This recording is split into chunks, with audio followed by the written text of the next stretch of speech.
What's up, everybody? Happy Thursday. Hope all you had a great day today. Getting into this episode of B&B, I'm here for it. I'm here for everything Steffi was saying about Hope and Brooke because I do agree. Um, I love the fact that Hope and Taylor are two strong-minded women. You know what I mean? Very strong. They can hold their own. They got great careers. You know what I'm saying? Like a good family. I love it. And I can't blame Steffi for basically declaring war on the Logans because she's had enough of Brooke and Hope. She's sick of them, and I don't blame her because they're self entitled, you know, self centered. They're just all about what it's always about what they want. You know what I mean? They act like they own LA. Um, and I don't blame Steffi for putting her foot down and just basically saying she done had enough of their asses. You know? It was so funny because she was talking about Ridge when she was telling Taylor about how they got to get Ridge out of there or whatever. She was talking as if Ridge ass was kidnapped or something. I was like, he's a grown man. He made his choice to go be with Brooke. That's his choice. Um, what I hate though is that Steffi mentioned Hope taking Liam away from her the same way Brooke took Ridge away from Taylor. I don't like that narrative. I never did. I never I never liked the narrative that a man or a woman could be taken from somebody. I always felt like if a man or a woman could be taken, they were never yours to begin with. You know what I'm saying? Liam chose to go be with Hope. Brooke, Ridge chose to go be with Brooke, even though Brooke always pulled some type of, shenanigans to get him. You know what I mean? He still made the choice to go be with her and stay with her. You know, I totally understand her wanting her mother to fight against Brooke because she feels like her mother should get payback on Brooke for all the years, you know, of shenanigans that Brooke has caused her mother. All the pain and everything that she's done to Taylor and stuff. She figured her mother should get some payback. I get it, but as much as I would like Taylor and Ridge to get back together, I didn't want them to get back together through manipulation or shenanigans or, trying to pull stunts and tricks to get them back. Because I feel like classy women who got some self worth about them and some dignity and some self respect should never have to pull no shit to get no man. You know what I'm saying? You should never. Taylor is a catch. She's successful, gorgeous, hell of a woman. She's a catch. Any man would be crazy not to want her. You know what I'm saying? So why settle for Ridge when you can get better? I'm just saying because we've all seen for years Ridge waffle between Taylor and Brooke. I don't want to see that. We've seen Liam waffle between Steffi and Hope. I don't want to see that because I feel like these are accomplished women. They don't have to deal with no bullshit like that. They shouldn't have to. You know what I'm saying? Look at Steffi. Gorgeous. Gorgeous is all outdoors. Successful is all shit. Co-majority owner of a fashion company. Co-CEO of said fashion company. She could get any motherfucker she want and look who she got. She ended up with a good looking doctor. Okay? Come on. And you please. Liam who? She don't need Liam. She never did, honestly. Never did. And I'm glad she moved on. Um Speaking of Taylor, I really do want her to find somebody. You know, if her and Ridge were to get back together, I wouldn't, like I said, I wouldn't want it to be through no shenanigans. I'd rather it be, done on his own. Like he wants her back. Like he's choosing her, not because somebody did something. You know what I mean? But I do want I wouldn't mind her being with somebody new because Taylor deserves happiness. She deserves love. Um, But yeah, I totally get where Steffi coming from. She's just so sick and tired of dealing with the Logans at this point. But in my opinion, Steffi got to look at it from another point of view as well. Steffi is winning. Her whole family is winning because she says that she wants the Forresters to win and stuff like that and be on top. They're already on top. Look at it like this: her, Thomas, and Ridge combined are the majority stockholders of Forrester Creations. You know what I'm saying? She's married to a successful, handsome doctor. Two great kids. You know what I'm saying? Like, come on. Taylor's a successful doctor. Gorgeous. You know? Thomas, a designer, co-owner of a fashion company. The Forrester, they're winning. They're already winning. You're already winning. Trust me, they are beating the Logans for miles. They're miles ahead of the Logans. Trust me.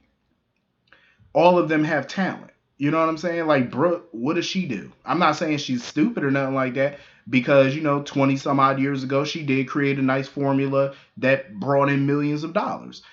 She created, another line and stuff like that. So I'm not saying she's stupid or not really accomplished, but she's more of the on your back type. You know what I'm saying? Like she got to get a man to get ahead. Um, Whereas Steffi, she's ahead because she's smart. I mean, hell, she's the reason why the Foresters are back in ownership of Forrester Creations. I remember back in 2010 how she swindled the company out of Bill. She got the Foresters 100% ownership of that damn company right out from under Bill. She did that by herself with no help from a guy, no help from her father, no help from her grandfather, no help, just Steffi. Come on now, you beat Dollar Bill. Hell, she even got Bill to transfer his shares, his 12.5% over to her to become the co-majority owner. Like, come on, the girl is smart. Um, but I can't wait though to see what her and what tricks she got up her sleeve to defeat Hope and Brooke. Because my guess is she's gonna try to uncover what happened on New Year's Eve because she knows something went down. For to have Hope all this concerned about Brooke, she knows something went on. So anyway, moving on from that. Um, so Paris is basically sitting there stroking Carter's ego or whatever, talking about how, her mother was pleasant to him. I'm like, yeah, that's what you call pleasant. She was cordial. Um, and basically trying to say how her mother sees that Zoe didn't treat Carter right and she, wasn't the woman he deserved or whatever, or she didn't treat him how he deserved to be treated. I'm like, are you serious? I mean, yeah, Zoe wasn't perfect. She, had her fair share of issues, but shit, Carter is far from perfect as well. Treat him how he deserves. She talking like he a king or something. I'm like, listen, look how he waffles back and forth through all these different women. He messes with women who are unavailable. And Paris seems like she's into him. So, she's sitting here going back and forth talking about she don't know like what to do about Zende or whatever because she's not looking to be tied down. That's my thing. Why do you have to think so hard about what to do? It's quite simple of what to do.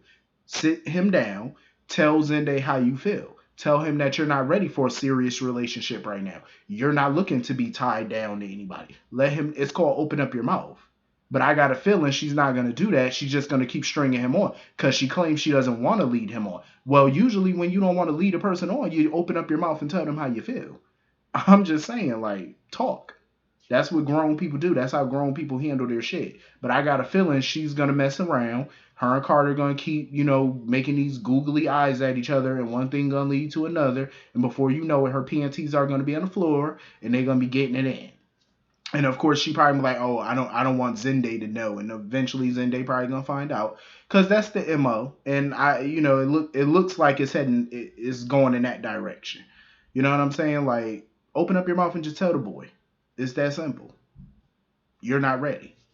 You know, if he chooses to still be with you, that's his business. If he chooses to move on, because some people, they're not dating just to date. They're dating because they're looking for a soulmate. You know what I'm saying? So if that's not what she on right now, she needs someone. It's that simple.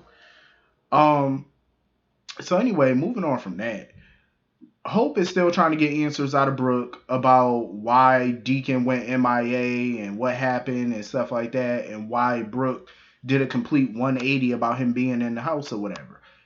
Brooke ain't about to tell her nothing, and she keep thinking maybe it's Ridge or and here go Hope. Oh, is it because Taylor's back in town? Is that why you drank? Or why does Hope keep trying to bring Taylor into this? Taylor has nothing to do with your mother drinking. She ain't got nothing to do with that. Absolutely nothing. So somebody being back in town is gonna trigger you to drink? Like, sit down. Um, So she tried to put, pass the buck off on Ridge or whatever, talking about maybe it's Ridge or, and Brooke has snapped on her a little bit, like, no, it's not Ridge or whatever. Brooke just need to go ahead and just tell these folks what happened, because it's better coming from her at this point rather than somebody else, and I have a feeling it's gonna come from somebody else. Lord knows they don't want Douglas around Steffi or Taylor or anybody like that, because now if he repeat what he done told Liam a couple times, Steffi's gonna take him a bit more seriously. Steffi definitely gonna listen. So you don't want that little boy around her, because you ain't gonna want to hear it. So anyway, that's pretty much the whole episode. Hit the comment section, let me know what you guys thought, and I will see you all later. Peace.